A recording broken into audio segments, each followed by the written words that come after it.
Hi all. നമ്മുടെ ഓരോ ദിവസവും നല്ലതാവാൻ നമുക്കൊരു മോർണിംഗ് റൂട്ടീൻ ആവശ്യമാണല്ലേ. അതിനു വേണ്ടി നമുക്ക് ഓരോ പുലരിയെയും നന്ദിയോടുകൂടി നമുക്ക് പ്രാർത്ഥിക്കാം. എന്നിട്ട് ഒരു ഗ്ലാസ് വെള്ളം കുടിച്ച് രാവിലെ തന്നെ ധാരാളം വെള്ളം കുടിക്കുന്നത് ശരീരത്തിലെ വിഷാംശങ്ങൾ പുറന്തള്ളുന്നതിനൊക്കെ നല്ലതാണല്ലേ. അതോടൊപ്പം നമുക്ക് നമ്മുടെ ആരോഗ്യത്തിന് ബ്രീത്തിങ് എക്സസൈസ് അല്ലെങ്കിൽ യോഗ എന്നിവ രാവിലെ തന്നെ ചെയ്യുന്നതും നല്ലതാണ്. യോഗയിൽ ഇരുന്നിട്ടും നിന്നിട്ടും ഒക്കെ നമുക്ക് ഓരോ ആസനങ്ങൾ ചെയ്യുന്നത് ഓരോ ശരീരഭാഗത്തിനും നല്ലതാണ്.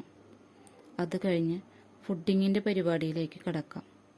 രാവിലെ തന്നെ പ്രോട്ടീൻ അടങ്ങിയ ഭക്ഷണം ഉണ്ടാക്കി കഴിക്കുന്നത് ശരീരത്തിനും ഉന്മേഷം കിട്ടാനും ഓർമ്മശക്തി കൂടാനും ഒക്കെ നല്ലതാണ്.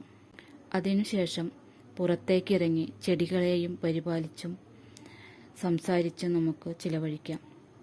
ഭക്ഷണത്തിലൂടെയും വെള്ളത്തിലൂടെയും നമുക്ക് എനർജി കിട്ടുന്നത് പോലെ തന്നെ ചെടികൾക്കും നമ്മൾ ധാരാളം വെള്ളം ഒഴിച്ചു കൊടുത്ത് എനർജി കൊടുത്തും അവരെ സ്നേഹിച്ചും വളർത്താം. അതിനുശേഷം ഓരോ കാര്യങ്ങൾ നമ്മൾ ഓരോ ദിവസം ചെയ്ത കാര്യങ്ങൾ ഓർത്ത് നമുക്ക് ഒരു ജേർണലിങ്ങിലൂടെ നമുക്ക് എഴുതി വെക്കാമല്ലേ. നമ്മൾ ഇന്ന് എന്താണോ ചെയ്യേണ്ടത് ആ കാര്യങ്ങളൊക്കെ അത് ചെയ്ത് എഴുതി വെക്കാം.